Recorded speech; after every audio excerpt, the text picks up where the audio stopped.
जय शिवराय मित्रांनो, जर तुम्हाला एखादा बिझनेस करायचा आहे तर तो तुम्हाला स्क्रॅचपासून बनवण्याची गरज नाही आहे. तुम्ही एखादा सिंपल बिझनेस बाय करू शकता किंवा एखादा एक्झिस्टिंग बिझनेस बाय करू शकता, ज्याच्यामध्ये तुम्ही स्वतःच्या आयडिया, स्वतःचे काही इन्व्हेन्शन, चांगले ऑपरेशनची लोक ह्यांना घेऊन तुम्ही तो बिझनेस चांगला ग्रो करू शकता. लो रिस्क हाय रिटर्नवाला एखादा बिझनेस बाय करू शकता, हाय आर्बिट्रेजवाला बिझनेस बाय करू शकता.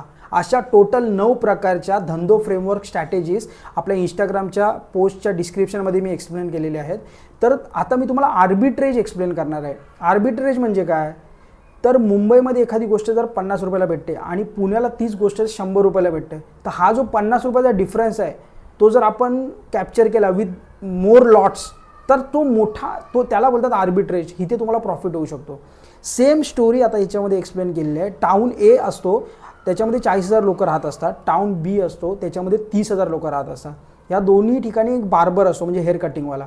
तर तिथे ना तो काम करत असतो, तो बार्बर तिथे त्या शॉपमध्ये काम करत असतो जिथे भरपूर बार्बरचे शॉप्स असतात. आता ह्या दोन्ही ए आणि बी टाउन्समध्ये टाउन सी मधून काही लोक येत असतात, जो नवीन बनत असतो टाउन. आता हा बार्बर काय विचार करतो की मी त्या टाउनला जातो, थोडे पैसे खर्च करून तिथे एक खुर्ची टाकतो आणि ट्राय करतो किती लोक येतात, किती बिझनेस होतोय. तो तसाच ट्राय करतो. तिथे स्लोली तो काय करतो, दोन्हीकडे तो अर्धा दिवस इकडे अर्धा दिवस तिथे करतो आणि त्यानंतर त्याला टाउन सी मध्ये त्याचा बिझनेस ग्रो होतो. तसा हा तो जॉब फुल टाईमवाला सोडून देतो आणि तिथे आपला स्वतःचा बिझनेस करतो.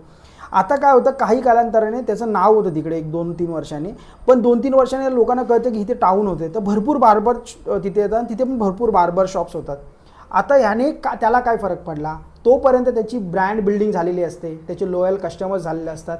म्हणजे इथे त्याने काय केलेलं आहे, स्वतः एक नवीन आयडिया नाही लावले, एक एक्झिस्टिंग आयडियाला त्याने नवीन गोष्टी म्हणजे फ्युचरचा त्याने विचार केला की हां इथे होऊ शकतं, तर त्या हिशोबाने त्याने बिझनेस केला. तसंच तुम्हाला जर फ्युचरच्या अपॉर्च्युनिटीज आत्ता जर कुठल्या ठिकाणी तुम्हाला दिसत आहेत किंवा जशा आयच्या अपॉर्च्युनिटीज, अशा भरपूर अपॉर्च्युनिटी तुम्हाला जर असं वाटतंय की तिथे आज मी इन्व्हेस्ट केलं तर फ्युचरमध्ये मला प्रॉफिट होईल, तर नक्कीच तुम्ही त्याचा विचार करा आणि तिथे इन्व्हेस्ट करण्याचा प्रयत्न करा मित्रांनो. नक्कीच तुम्ही बिझनेसमध्ये सक्सेसफुल व्हाल. थँक्यू.